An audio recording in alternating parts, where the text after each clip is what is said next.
Assez récemment, j'étais assez contente, assez fière de moi parce que j'ai vendu une de mes toiles à un collectionneur d'art qui a dans sa collection 8 toiles d'un artiste indigène du Canada qui est très connu, qui s'appelle Norval Morisseau. Et puis, c'est pas la première fois que mon art est dans des belles collections. J'ai un collectionneur qui a des Matisse et puis d'autres maîtres. Et puis, voilà, ça fait plusieurs années que cette femme collecte mon art. Et donc, voilà, j'ai mis ça sur les médias sociaux, j'ai mis ça dans une newsletter. Et puis, quelqu'un que j'aime beaucoup me dit... Oh, mais tu te vantes tout le temps, pourquoi t'as à dire que ton art est à côté de ce célèbre artiste? Ok. Alors, ça fait longtemps que j'y réfléchis à cette histoire de se vanter, de trop me mettre en avant, etc. Ce que j'ai remarqué, c'est que quand je rencontre quelqu'un et je leur dis que je suis artiste, ils veulent en savoir plus. Ils veulent voir l'art, mais ils veulent aussi savoir qui je suis, qu'est-ce que j'ai fait, où est-ce que j'ai exposé, dans quelle peut-être publication mon art a été présenté, quel prix j'ai reçu, etc. Et puis c'est aussi pour moi en fait, quand je vois un artiste que j'aime beaucoup, j'aime bien aller voir qu'est-ce qu'ils ont fait dans leur vie, etc. J'ai envie d'en savoir plus. Pour vivre de notre art, c'est un indicateur de succès, tous ces différents éléments un peu que je viens de mentionner. Et donc, si quelqu'un est intéressé d'acheter mon art, qu'est-ce que j'ai à gagner si je veux faire l'artiste qui est humble et je dis pas toutes ces choses que je fais parce que bon, l'air de rien quand même, je travaille aussi pour que ça arrive, ça me tombe pas juste sur les genoux. Et je sais que ça va affecter la décision de la personne.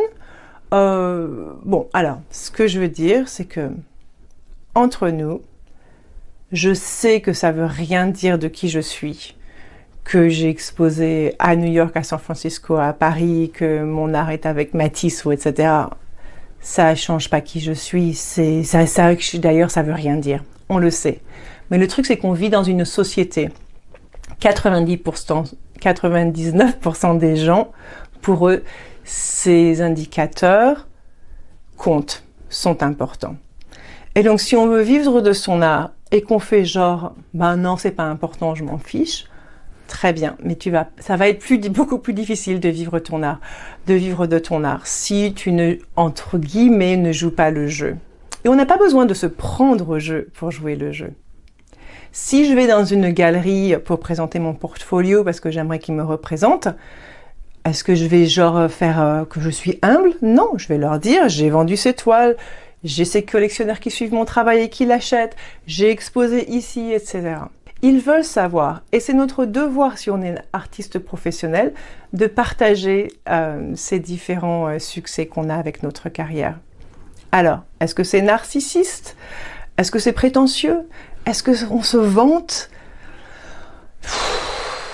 Je sais pas. Personnellement, moi, si j'ai rencontré une petite jeune artiste de 20 ans et que 20 ans plus tard, je vois que il y a des choses super qui se passent dans sa carrière, je me réjouis, je me dis pas, oh là là, waouh, elle se vante et tout. Donc, un gros sujet de conversation, n'est-ce pas? Pourquoi faire les choses à moitié? J'ai mis derrière moi la peinture de la femme florissante parce qu'elle m'a beaucoup inspirée beaucoup aidée avec ce sujet. Je pense que pendant très longtemps, je me cachais derrière mon art et justement, j'essayais d'être humble, de pas trop parler de moi, etc. Et cette femme florissante, tu vois, elle est bien enracinée, ses bras sont ouverts, il y a de la lumière et de l'arc-en-ciel de toutes les couleurs autour d'elle. Elle se montre dans sa plus grande simplicité, vulnérabilité, les bras ouverts. Elle présente ses talents au monde et je sais pas, mais personnellement, elle est magnifique, elle m'inspire, elle donne un sentiment au Québec, ils disent empuissancement. Je vais prendre un exemple, j'aime beaucoup, je suis fan de Martin Luther King. Quand je le vois donner son speech de I Have a Dream, mais tu vois la passion qu'il y a dans cet homme, il fait pas genre le truc à moitié. Alors, je sais pas. Tout ça pour dire que c'est une grosse conversation pour nous artistes. Et j'aimerais bien savoir ce que vous en pensez.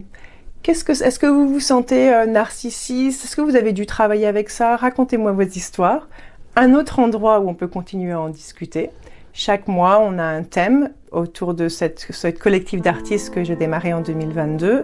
On se retrouve une fois par mois pour ce rendez-vous New Moon Zoom et vous y êtes conviés. J'espère vous y rencontrer. Si vous êtes sur YouTube, n'oubliez pas de cliquer, voilà, de me suivre, de vous inscrire. Et puis, j'espère à très bientôt.